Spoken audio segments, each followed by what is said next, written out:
84 साल की उम्र में जज्बा, ये जुनून देखकर आप भी हैरान हो जाएंगे। मिलिए उत्तराखंड और देश दुनिया के मशहूर डॉक्टर योगी एरन से। जी हां, देहरादून के मसूरी हिल स्टेशन के रास्ते पर यह है चिल्ड्रन साइंस पार्क, जिसे जंगल मंगल के नाम से भी जाना जाता है। और यहीं रहते हैं पद्मश्री डॉक्टर योगी एरन। डॉक्टर योगी एक ऐसे डॉक्टर हैं जो निशुल्क इलाज किया करते हैं। आपको बता दें, डॉक्टर योगी एरन की ये कल्पना है जिसे जंगल मंगल कहा जाता है। यहाँ उनकी ये कल्पना साकार रूप ले रही है। आपको बता दें कि अपने डॉक्टरी पेशे से अलग वो इस जगह अपना कीमती वक्त गुजारते हैं।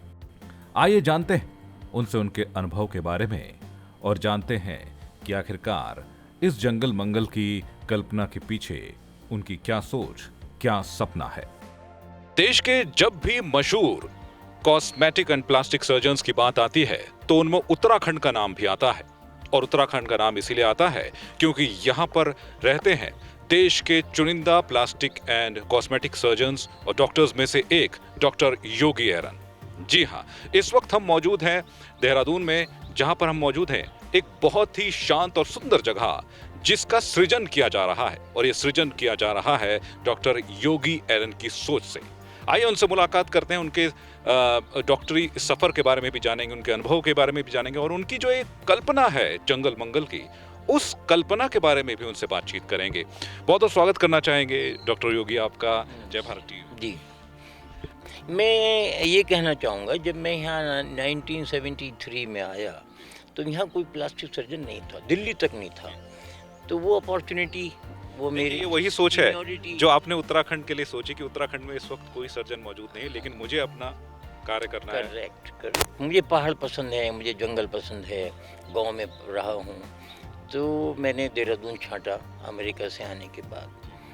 वहाँ दिल नहीं लगा मेरा बिल्कुल। मेरा परिवार वहीं रहता है, बहन भाई और बच्चे भी वहीं पर हैं। वहाँ अच्छा नहीं लगा मुझे, क्योंकि पेशेंट डॉक्टर रिलेशनशिप बहुत फॉर्मल है वहाँ पर, बहुत फॉर्मल। यहाँ पे तो लोग हमें बहुत अच्छी निगाह से देखते हैं, हमें प्यार करते हैं, हम मरीज़ों को प्यार करते हैं। आप यकीन करें कि पहाड़ में ऐसे ऐसे लोग हैं जिनको यही नहीं पता कि प्लास्टिक सर्जरी क्या है, या अगर उंगली जुड़ गई, जल गई तो उसका इलाज भी हो सकता है।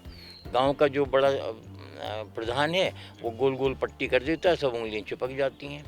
उन्हें यही नहीं पता कि ये ठीक भी हो सकती हैं। तो उनको करने में जो खुशी होती है वो शायद पैसे में नहीं है।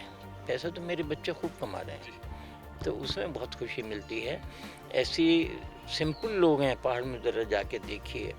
मैं तो दूसरे मेडिकल कॉलेज में जाता हूँ, हॉस्पिटल्स में जाता हूँ, जो डिफ़िकल्ट केस होते हैं उन्हें अपने खर्चे पे लेकर आता हूँ, क्योंकि मैं 52 साल से प्लास्टिक सर्जरी कर रहा हूँ। अब मैं ऑर्डिनरी सर्जरी करूँगा? अगर मेरा 52 साल का एक्सपीरियंस है तो मुझे बहुत डिफ़िकल्ट केस मिलने चाहिए ताकि मेरी काबिलियत उसमें प्रदर्शित हो। तो मुझे तो डिफ़िकल्ट केसेस बहुत अच्छे लगते हैं, और कोई भी केस मुझे संभव लगता ही नहीं। आप कैसे ही दे दीजिए, मैं उसमें जी जान लगा दूंगा। तो ये अनुभव जानना चाहेंगे, कितने साल यहाँ हो चुके हैं आपको? मैं 1973 में मैंने सरकारी नौकरी शुरू करी। तब तक यहाँ किसी को प्लास्टिक सर्जरी के बारे में पता नहीं था, और लेकिन मुझे प्लास्टिक सर्जरी करने को नहीं मिली। मैंने तो कुछ महीने में ही नौकरी छोड़ दी। आई सेड, मैंने, आपको यकीन करना पड़ेगा, शादी के बाद हनीमून पीरियड में मैंने इस कदर मेहनत की है कि गधे की तरह मेहनत करी है, कुत्ते की तरह दुम हिलाई है, फ़कीरों की तरह रहा हूँ। एक चीज़ मैंने सीखी, और यहाँ आके मैं मेडिको लीगल करूँ, स्टोर कीपिंग करूँ, पोस्टमार्टम करूँ, स्टोर कीपिंग करूँ, आई लेफ्ट द जॉब। फिर मैं बहुत टाइम तक स्ट्रगल करता रहा।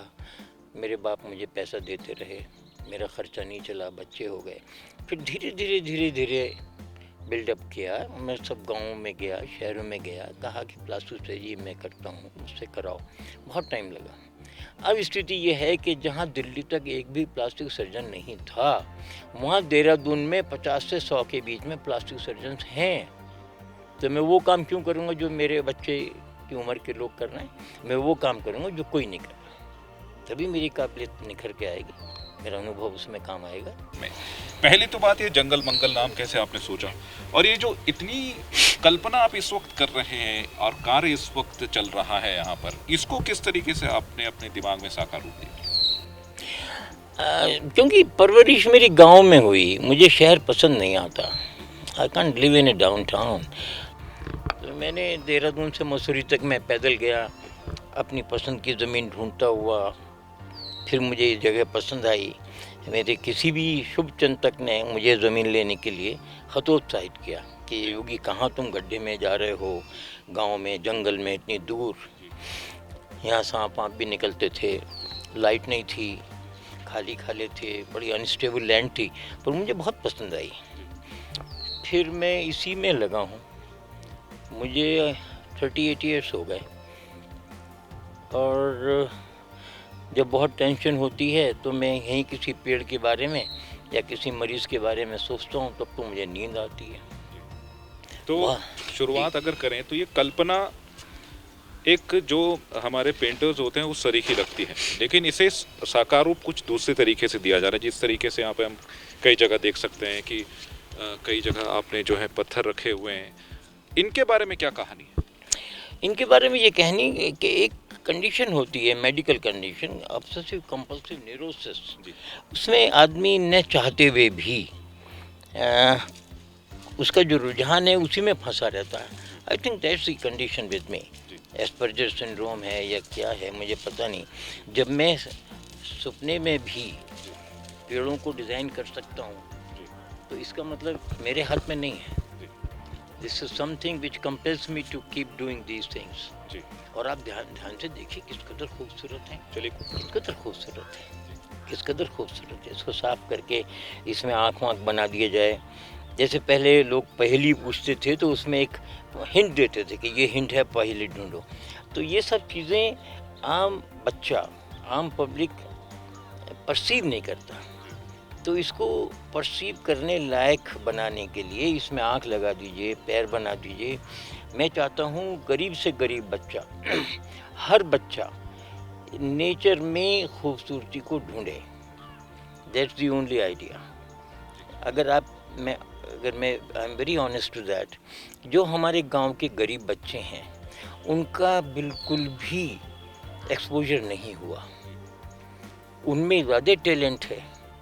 जो बहुत पढ़े लिखे बड़े घर के बच्चे आते हैं, आप यकीन करें, उनको इतनी grab, they don't grab it.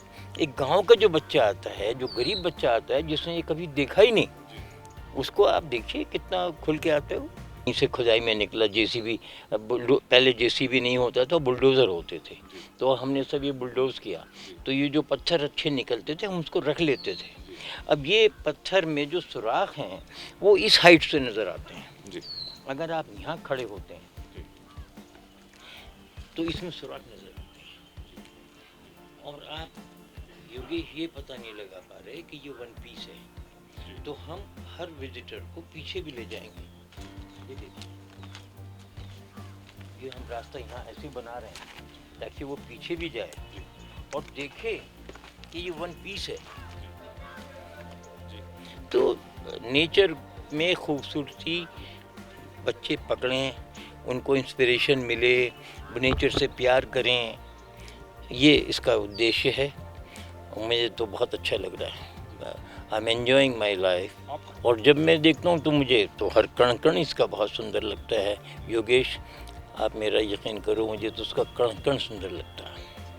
तो आखिरी में आपसे जानना चाहूँगा कि इस कल्पना को साकार रूप लेने में अभी कितना वक्त लगेगा और क्या संदेश आप इस कल्पना के जरिए लोगों को देना चाहते हैं? देखिए, शुरू में जब मैं कर रहा था योगेश जी, तो लोगों को यकीन नहीं था कि ये सब हो सकेगा। अब धीरे धीरे ये रूप ले रहा है और ये इस स्टेज पे मैं पहुंच गया हूं कि इसे कोई नष्ट नहीं करेगा। इसके बारे में आपसे जानना चाहेंगे। ये अपार्टमेंट्स हैं, पेड़ों पे बन रहे हैं। ये दुनिया में पहला उदाहरण है कि पेड़ों के ऊपर अपार्टमेंट्स बन रहे हैं। आप ये देखिए, ground floor, first floor, second floor and third floor, and this is the lodge and this is the reception. पेड़ों के ऊपर से चढ़ेंगे, फिर इसमें जाएंगे, फिर ये जो गमला है, ये जो प्लांटर है, ये अंदर से खोखला है, इसके अंदर मंदिर है। ये दुनिया का पहला प्लांटर है जिसके पेट के अंदर, जिसके गर्भ में मंदिर है।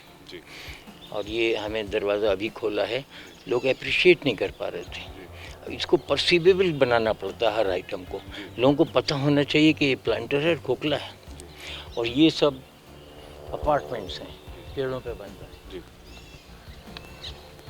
और ये सारे बरगद के पेड़ जहाँ एक दूसरे को टच करते हैं, योगेश जी, ये जुड़ जाते हैं जी। तो ये सब एक स्ट्रक्चर हो जाएगा जी। और बरगद का पेड़ ही ऐसा पेड़ है, उसको कितना ही काट लीजिए मरता नहीं है, शेप ले लेता है। जो जगह आप उसको देंगे वैसी शेप ले लेगा। तो ये सब बरगद के, मैंने करीब 1000 पेड़ लगाए हैं, ये सब बरगद के पेड़ हैं। तो ये वो कल्पना है डॉक्टर योगी एरन की, जिन्होंने इसे साकार रूप दिया है और पिछले कई सालों से वो इस साकार रूप देने में लगे हैं।